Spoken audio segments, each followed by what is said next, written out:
Joining me now is Sean Roosen. He is a founder, chair, CEO of Osisko Development. Good to see you. Great to be here, Mark, and great to see the show having so much success there. Yeah, a lot of buzz today for sure. A little different maybe than last year. So, number one, congrats on a major milestone for the company. You got all your permits for the Caribou Gold project in BC, and you've got underground development well underway. You've got an optimized feasibility study planned for Q2. So give us a snapshot of all that and the significance of these permits. Well, as I said, we started 2025 with three strong things. We've got a great gold deposit that we drilled off with over 800,000 meters. We're underground right now, and we raised money last year, so sitting on well over $100 million. And as you said, we recently received not only our mining permits, but also our environmental permits. So we got gold, money, and a permit. It's a pretty good day for a guy like me. Yeah, for sure. Pretty good day for our shareholders. Yeah. And you're smiling. You should be. All right. So you mentioned that money. You raised $130 million, not an insignificant amount. And you say this puts you in an excellent position to de-risk the project, pre-construction activities as well. So elaborate on that for us, if you could. So we've driven a bulk sample ramp in about 1,200 meters right now. Under our old permits. So now that we've got the full permits, we're going to transition that into a production development. We've got a permit for 4,950 tons a day of processing, which allows us to build a mine that, in our feasibility study from 2023 would go around 180 to 220,000 ounces a year for a minimum of 12 years. But that's only based on the 2 million ounces of reserves that we drilled off. And we have another 3.3 million ounces of resources within the same block. So as we go forward, now that we've got that permit, we'll be looking to convert some of those other ounces into the reserve model. And we'll also be looking at the rest of the exploration on the property. This thing's got quite a bit of upside. We stopped drilling really in 2022 when we got to the 2 million ounce reserve level that we needed for permitting. So we're in an extraordinary position right now, and this feels a lot like the early days of Canadian Malartic, which historically is now Canada's largest gold mine. And Right. belongs to Agnico, and we built that in 2009.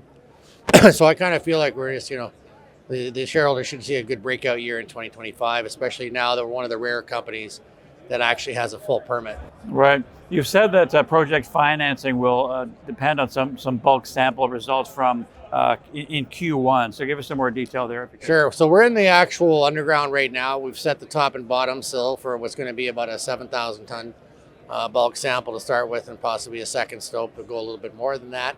So we're in the ore body now, so our confidence level's pretty high right now. We've confirmed what we did drilling from surface. We're going to shoot that bulk sample over the next 10 days. We'll start shipping it around. We should have results on it sometime in Q2 at this point in time. And we've been drilling on it, and we've actually drifted down the ore body, seen the continuity. So we're pretty happy with the way things are going. And it's one thing to spend 7 years talking about a deposit. It's another thing to actually be in it. So we're there now, and we'll be taking a lot of people on tours over the next 2 or 3 months. And everybody that knows the history of this deposit, seeing is believing, as they say. So now we're right into the heart of it, and it's pretty exciting stuff. Oh, I'm sure it is. Yeah. Now, separately, Sean, you've said that the Tintic, the project in Utah, is a lottery ticket. How come? Well, we're drilling for a copper porphyry lookalike to the Bingham project, which is a crazy project that's produced 11 million ounces of gold and it's like 25 million tons of copper minimum. It's about 40 miles north of us. We worked with Dr. Dick Silito back in 2010-11 to identify what we thought would be the more important sort of deeper copper porphyry systems in North America. This has been a target since 2010. We bought it 2 years ago. We've done the compilation on all the historic information. We're drilling now. We know there's a porphyry underneath it. We've got a huge lithocap that's burnt right in the middle of the graben. So if it is a Bingham lookalike, it'll be a pretty exciting time for our shareholders. But we don't know whether it's mineralized or not. We know that there's something imported and burnt that rock to a crisp. So there's something down there. The question is it going to be ore grade or is it just going to be a big porphyry? So pretty excited about that. We've also there's 23 historic mines on that property. 18 of them were CRD, or carbonate replacement deposits, that were high-grade silver, lead, zinc, and 5 high-grade gold mines on the eastern border.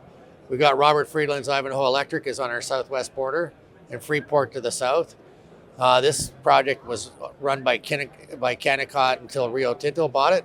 So it's got a lot of history, and it's been mining here since 1867. And this is probably one of the best metal endowments in the Western U.S. Left untested. So we're pretty excited right now and having the privilege to do the exploration on this piece of ground. Pretty exciting stuff. Right, sounds like lots of possibilities there. And lastly here, Sean, you said that the shares are being underappreciated, but that quote unquote the lights will go on at some point. So what's it going to take to get the investors to fully understand the story? I think the next 3 to 4 months are kind of crucial to hitting our milestones, getting people to see the deposit, reconciling on the bulk samples, and now the fact that we actually have this permit. We got it in November. It's been last year was a pretty crazy year with the U.S. elections and everything. But as we see more of a bull market, especially for North American assets, taking shape here with the administrative change in the U.S. And potentially an election here in Canada. I think that North American assets are going to get a premium here. We're also a very ESG friendly mine, and that we're on a grid power from Site C, so we're burning hydroelectric power. This is an underground mine with a very small footprint, so we're ticking off a lot of boxes for institutional shareholders as well. And out of that 130 million that we raised, about 60-70 million of that came from ESG friendly resource company funds. So I think this project meets a lot of tests, and certainly it's moved up the target list. The average, the BMO report came out last week, said the average time to permit is 15 years. So in theory we're ahead of the curve quite a bit, having achieved this permit. And a shout out to BC government for having got that permit done in less than 5 years. Well, thanks for the update. Good stuff. Yeah, good luck with everything. We're probably the most excited company here right now. You're so modest. All right, very good. Thanks, Sean. We got a lot to do. So. Yeah, no, good stuff. Thanks, Sean. Sean Roosen, Chair, Founder, CEO of Osisko Development.